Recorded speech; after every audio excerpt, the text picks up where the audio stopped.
অসমৰ তত্ত্বাৱধায়ক চৰণ সিং চাপৰা ডাঙৰীয়া উপস্থিত আছে। এই আলোচনাত আমি দুটা বিশেষ সিদ্ধান্ত ললো। প্ৰথম সিদ্ধান্তটো হ'ল যে যিবোৰ সাংবাদিকসকলৰ ওপৰত বিজেপি অগপ তেখেতৰ মিত্ৰ দলৰ কৰ্মীখিনি বিষয়াখিনি নেতাসকলে আক্ৰমণ কৰিব,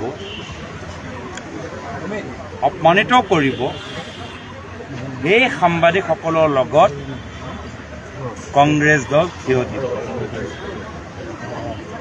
উদাহৰণস্বৰূপ ধেমাজিত যে আমাৰ এগৰাকী সাংবাদিকগৰাকী যে খুব বেয়াকৈ পিটিলে মাধুৰ্য, যদিও তেখেতৰ খবৰ ল'বলৈ পূৰ্বত আমাৰ মিডিয়া চেলৰ কিছু প্ৰতিনিধি গৈছিল, আনুষ্ঠানিকভাৱে তেখেতক খবৰ ল'বলৈ আমাৰ মিডিয়া চেলৰ বিষয়াবোৰ তেখেতৰ ঘৰত উপস্থিত থাকে।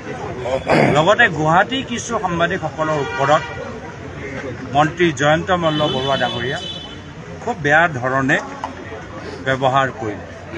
তেখেতৰ খবৰ ল'বলৈ আজি আমাৰ গুৱাহাটী ডিষ্ট্ৰিক্টৰ মিডিয়া আৰু আমাৰ প্ৰদেশৰ মিডিয়া আছে যাব, খবৰ ল'ব।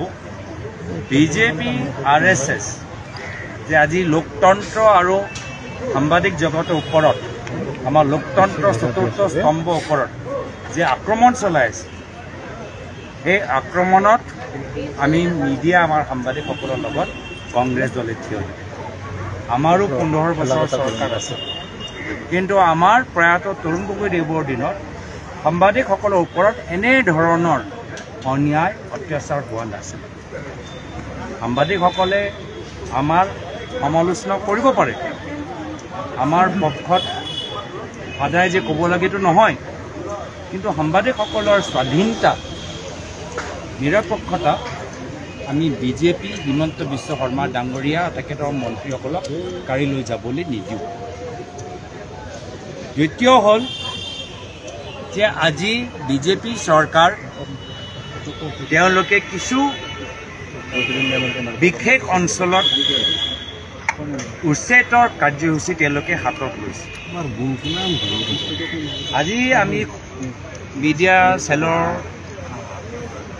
লগত আমি আলোচনা কৰি আমি এটা সিদ্ধান্ত লৈছোঁ যে কম দিনৰ ভিতৰত আমি সমগ্ৰ অসমত ক'ত ক'ত PGR VGR মাটিৰ ওপৰত বিজেপি দলৰ নেতা পালি নেতাই দখল কৰিছে তাৰ এটা ডাটাবেছ, তাৰ এটা ৰেকৰ্ড আমি তৈয়াৰ কৰি আমি চৰকাৰক সুধিম যে এই বিজেপি দলৰ পালি নেতাসকলৰ দখল কৰা যে এই PGR VGR মাটিবোৰ বেদখলমুক্ত কেতিয়া কৰিব।